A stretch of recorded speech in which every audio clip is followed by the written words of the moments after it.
Hello, ladies and gentlemen. Welcome back to TARTLEcast. I'm sitting here in the studio by myself. Jason has lost his phone. He's meandering around. But I want to get into the macroeconomic history that has led us to where we are today and how TARTLE is the solve for the future. So, Jason, we discussed what happened in World War I. We talked about the Treaty of Versailles, war reparations. You know, people are thinking, how is this going to end up with data and TARTLE and humanity? How does it get to it? We talked about the rise of Hitler.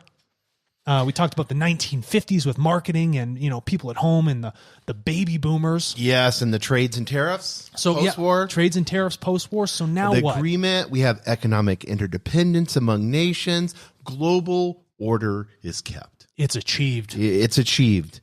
But 1975, oh boy, we go to 1975, the average boomer in the workforce, think about the age that they're at 1975 from 1940s. Mm-hmm.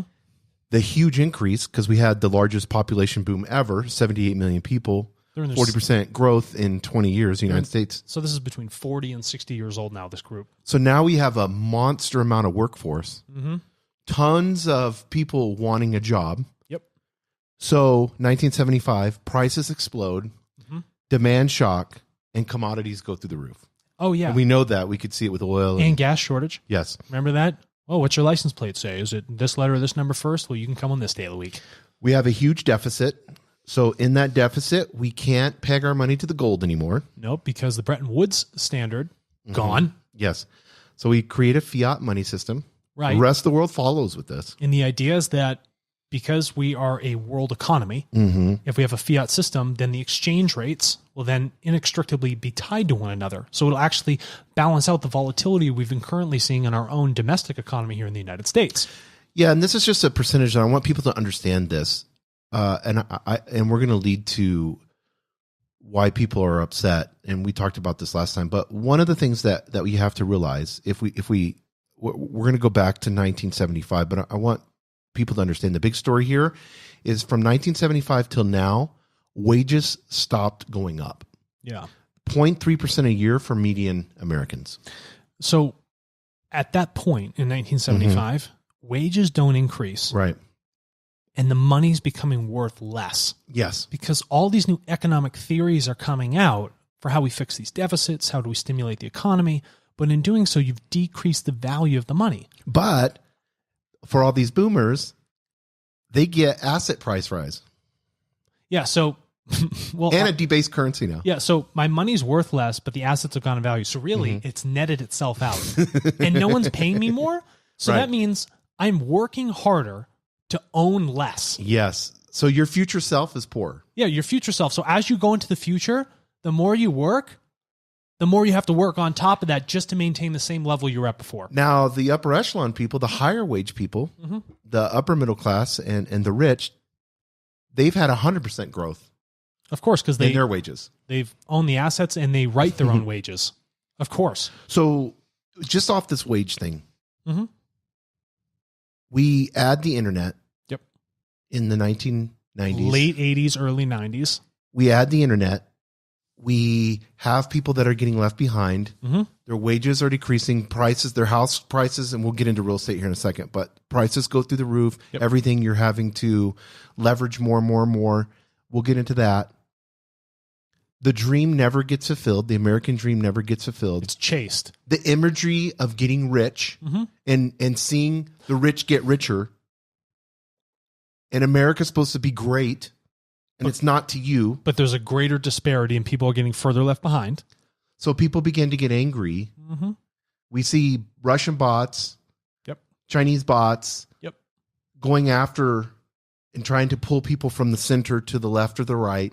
We have all this angry situation. What economically begins to depressed, happen? Yes. politically polarized? Yes. What do you have? Chaos.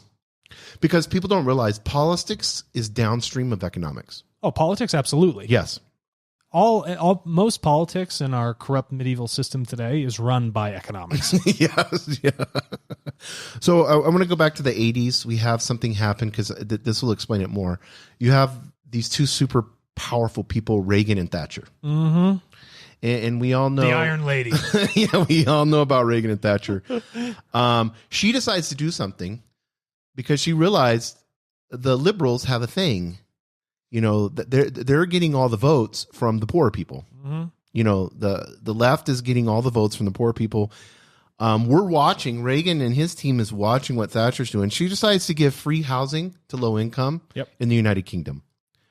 So she gave assets for nothing. So what is that? Then she decides to say, hey, okay, we gave these assets. We're letting them live in this house we're letting them live. So let's give them a mortgage to kind of help them along, because we realize once people get a mortgage, they usually go more conservative. Oh, so they're saying, let's give them something for free. Yes. Then hand them responsibility. Yes. And that will transition them So to get them to then vote for us. So this turned them into debtors. Oh, good. So we took people that were albeit free, Yes. poor, but Yes. free, Yes. and turned them into debtors to the state. And debt makes slaves. Yeah, because it does. It's a new form of slavery. Why? Because you're paying with money that is continually worth less, where you have to work more to buy yourself out of something you never even owned. So Reagan and his cronies decided to say, hey, this is awesome. Let's deregulate the credit here in the United States. This is the solution. That's the solution. The credit rise. Give people more debt.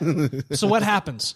Everyone's like, let's get all the houses. Let's get everything we dreamed of. We've been essentially economically repressed from all these things, and now we can be a part of that class we want to be a part of. But what happens? What happens is, with this credit rise, Wall Street begins to finance like crazy. Yeah, why not? Oh, wow. New financial products to you? What's your credit score? Pensions Doesn't matter. Get freed up. Why not? They can do whatever they want with them now. Oh, you guys want to invest in this? Why don't you invest in some debt? Yes. Investment 401k, that comes out. This Love cool that. thing, yes. Stock prices go up, so everyone else can afford less. Wow. Thank you, derivatives. Property goes up. Mm-hmm. So why do property goes up? So how is it? Why? How is it Because harder to access debt now? It's artificial building. Yes. That's happening all the time, stimulated by artificial growth. So that means you have to pay more because now people are artificially increasing the value of property in the area. So it's now leaving people behind. So they got to take out more debt to be a part of this rise that's occurring. But wages aren't going up. No, they're so you're not. on the hamster wheel all day long. So you have to borrow more money. Yep. And people and companies are borrowing money. Wall Street's going crazy. People are making shitloads of money. This is awesome. 80s. I love the 80s. Bonds, Ferraris, bonds. all that. So now you have people borrowing more money. Yep. Gold goes super high. Yep. Healthcare explodes because you have 78 million baby boomers. Right. And people are living longer. So now I have a standard of living I need to maintain. Crap. We set an artificial bar, which we can't reach. Yes. And now it's starting to slip out of our grasp. I'm falling off the pull-up bar. 1987, this is where they fell off the pull-up bar. 1987 crash. Well, thank you, derivatives market. See what happens when you use the Black-Scholes model? Yes. That is the precipitous drop of the value of billions of dollars in the United States economy. Gone. Well, disappeared. Here's the crazy part. The power manufacturing here in the United States, we were the powerhouse for manufacturing. Yep. With all this debt and all these derivatives and this fun stuff that we can play around with, we don't really need manufacturing anymore. No, we don't. We can sell financial products. So our GDP then does a flip. Yes. So now 70% of our GDP or more is driven by financial services. And the stocks that are going up are not manufacturing stocks. No, they're financial services. It's banks that are increasing in value. Yeah, and GE becomes like a zombie. They call them the zombie company or whatever. It's not making any money. Nobody hangs out at factories. No, that's not where people go to work. So then 1990, we have the Berlin Wall. Yes. We have communism fall. Yes. And China opens up. And Russia's kind of like, we have all the natural resources. Communism's open for business, ladies and gentlemen. Russia's like, hey, we can cut deals to Europe, sell natural gas, do all these things. So the 1996, tariffs trade changed to the WTO. World Trade Organization. Kicking it. So now we have this fun thing. We have Americans with all this debt. Mm-hmm. We have them super high in debt, no wage increase. Politically charged. Guess what? Workers in America are going to compete with the global workforce. It's not going to happen. You're getting triple fucked now. Every single time. You don't understand. Every single one of these things that are occurring because of these artificial stimuli that came in place, Because the removal of responsibility, Yes. this false standard of living, okay, these tariffs and these ideas from this new economic theory that people Yes. think is beneficial is actually creating harm and making the system fragile. You know what else begins to fuck you? Tell me. In the 1996, chips. Technology begins to explode. Silicon so you have boom. offshore manufacturing. Correct. You have the silicon boom. Yep. Jobs become less. Wages, they're never going up again. No, they're not. So I'm going to drink my PBR, smoke my cigarette, and realize that I just can't find a way out. So 1987 hits. Mm-hmm. There's a man that comes on the scene. What's his name? Alan Greenspan. Nice Greenspan. He's like, I have the solve. So this crash hits. Mm-hmm. So he's like, there's only one thing to do. We're stimulating everything. We got everything going on. So, hey, let's cut interest rates. We'll cut interest rates. Money, we'll take borrowing money. Let's make it practically free. and this will become a tool in the central banker's toolbox. Wait a minute, hold on. We got fractional reserve system. So what's the bank do? We need to lend because every time we lend out, we can then hold 10% more in those reserves. We're Yes. essentially printing money ourselves with every loan we hand out. So What does that mean? So now we're teaching the rest of the world to do this, right? Yeah. And we have WTO. And so we began to leverage emerging markets. Oh, no. It's ugly. So what begins to happen? It's ugly. Nations begin in the 1990s. Nations begin to blow up. What did Japan do? Yes.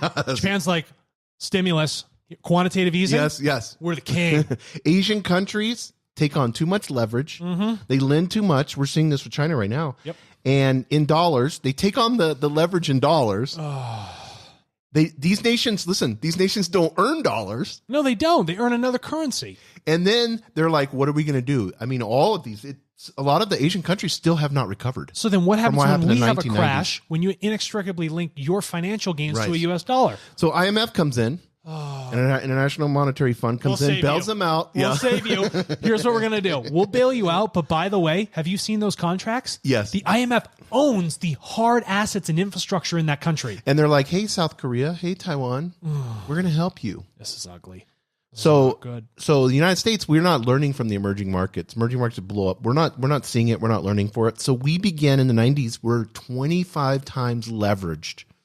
U.S. households are. Well, we don't even know where this debt has been collateralized, recollateralized. These are That's what Wall Street did with it. They said, hey, we're 25 times leveraged. Yeah. Let's take this and leverage that. so I got a bond which people can't pay, and then I'm going to put insurance on this thing, and then I'm going to actually bet against the insurance. And then let's leverage the debt. This is great.